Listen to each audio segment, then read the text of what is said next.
What worries are you seeing with your clients? You serve some of the biggest banks, you serve some of the key companies, Department of Defense. How is ChatGPT becoming a risk for them? Absolutely. So I think the first thing is they see the opportunity, right? There's studies that have shown that in certain job families they can get up to a 50% increase in productivity, which is just a game changer.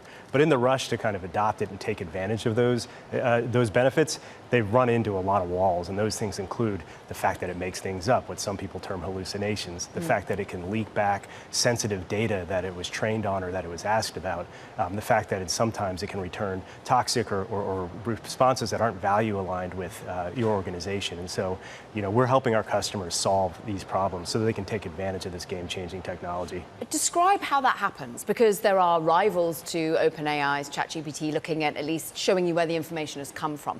How do you ensure that when we get incorrect information, or indeed we're worried about data leaks, we're flagged?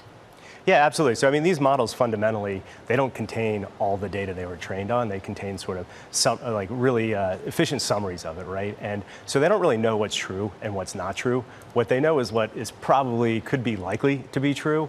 And as they're making these determinations, there are certain flags and signals which you can key off of to decide, how confident are we that this model knows what it's talking about? And that's what our research team has developed, is the way to really kind of set threshold and block things that you really shouldn't be confident are correct, because these are getting deployed into legal and medical contexts and business people, and when you're deploying them in this way and people are acting off them, there's real consequences to having misinformation out there. How many of your clients just want an out-and-out ban of OpenAI's ChatGPT within the four walls of their businesses, or virtual four walls? Because we just saw it with Samsung, for example. Yeah, the majority of them, absolutely.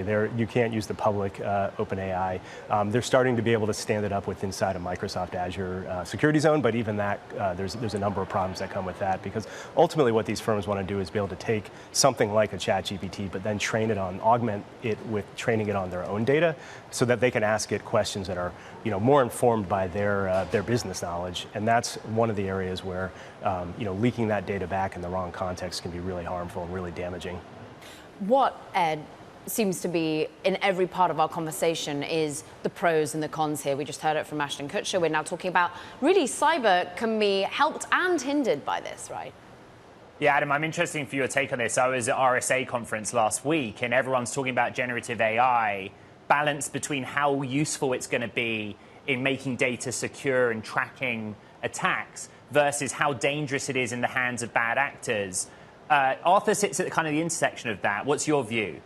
Yeah, absolutely. I think, look, the risks around it are just beginning to be understood as it's rolled out in some of these large applications. And so I think we're sort of in the early days of really figuring out how to effectively operationalize LLMs and the benefits they bring. But even in the early days, we've seen lots of examples of all sorts of problems that are just prevent people from putting it into production without the appropriate safeguards. So Vice President Harris is welcoming all these great names across OpenAI, Microsoft today to have a conversation about artificial intelligence. When industry participants like you see something like that, what do you actually expect to come out of it? Yeah, look, I think it's a great first step, and there's a lot of value in convening that. And certainly there's a really important role for the government to play in this, and so I'm glad the conversation is getting started. My hope is that they also solicit the opinions of not just the people making the technology, but those who are part of the process of actually deploying it in the world and making sure that it works properly, and that it serves its purpose in a credible and unharmful way.